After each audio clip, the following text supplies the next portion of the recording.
With all the inflation, still exorbitant gas prices, ignored borders, propaganda, funding of foreign countries, the new Inflation Increase Act, the political weaponization of taxpayer-funded government alphabet agencies, dementia-ridden leaders, and loose Hunter Biden laptops circling the globe, slapping us in the face every single day, you might be asking yourself, Self, why does Nick look so happy?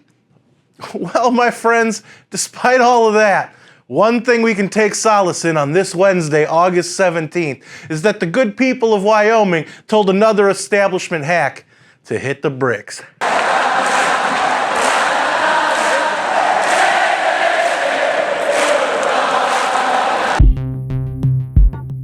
Hey everybody, your resident man in black is back for a very special edition of the best kept secret in the conservative movement, things that need to be said. For MRC-TV, I'm Nick Kangadis. Really quick, I'd love it if all of you could head on over to Rumble, subscribe to our channel, and hit that plus button. And no matter where you watch our videos, please share, like, and don't be afraid to leave a comment. I love to read what you guys have to say, and I couldn't do what I do without all of you. Now, on with the show. Well, let the joyous news be spread, the wicked old witch at last is dead.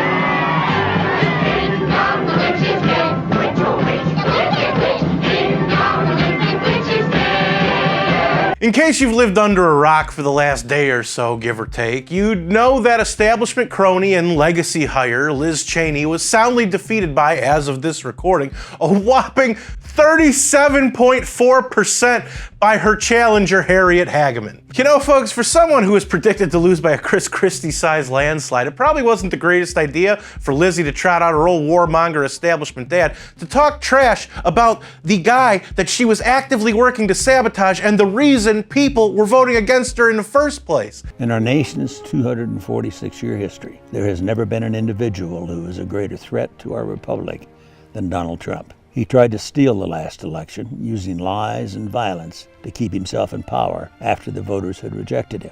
And ironically, who couldn't be happier about her loss?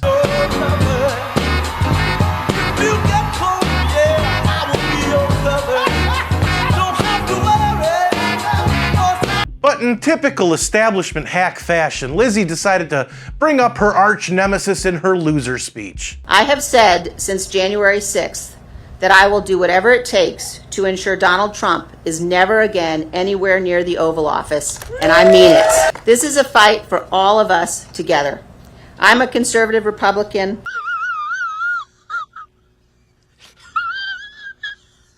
Come on, lady. Come on! Could she be any more tone deaf? She does realize why she lost, right? It's all the reason she's still standing by. Hopefully, this represents a death knell for the establishment uniparty. Oh, but wait, that's not all. Did you know Lizzie is a stand-up comedian? Because if you didn't, check out some of her routine that she's currently working on. The great and original champion of our party, Abraham Lincoln, was defeated in elections for the Senate and the House before he won the most important election of all. Lincoln ultimately prevailed, he saved our Union, and he defined our obligation as Americans for all of history. As the fires of the battle still smoldered, Grant rode to the head of the column. He rode to the intersection of Brock Road and Orange Plank Road. And there, as the men of his army watched and waited, instead of turning north back towards Washington and safety, Grant turned his horse south toward Richmond and the heart of Lee's army. Refusing to retreat, he pressed on to victory. Lincoln and Grant and all who fought in our nation's tragic Civil War, including my own great-great-grandfathers, saved our Union. Their courage saved freedom. And if we listen closely, they are speaking to us down the generations. Hey, now she'll have more time to appear on establishment media outlets that no one except sheep watch anymore, and probably write a book that her publisher and dad will buy thousands of copies of so she can claim that she's a New York Times best-selling author. Bullshit. Now look, all kidding aside, I think all of us, whether you like the guy or not, have to thank Trump for following through on one of his campaign promises that continues to deliver even after he was removed from office. Drain the swamp, and that's what we're doing. Now, when I said it, it sounded very easy, and it was going to happen real fast, I didn't know the swamp was this dirty and this deep. I didn't know about the swamp creatures being as bad as they are. They're bad. At the very least, take solace in the fact that, at least for now, there are no more Bushes, no more Clintons, and now no more Cheneys.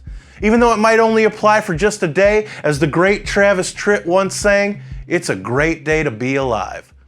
So, should I not have spiked the football on this one, or were these things that needed to be said? Let me know in the comments, where I do read most and reply to some. And don't forget to subscribe to our channel on Rumble and hit that plus button. If you like this video, don't forget to share, comment, and give it a thumbs up. Those are the best ways to help these videos reach more people, and it's the best way to let us know you want us to keep these videos coming. Subscribe to our channel and hit that notification bell so that YouTube might actually let you know when MRC-TV comes out with a new video, if they haven't censored it or taken it down yet.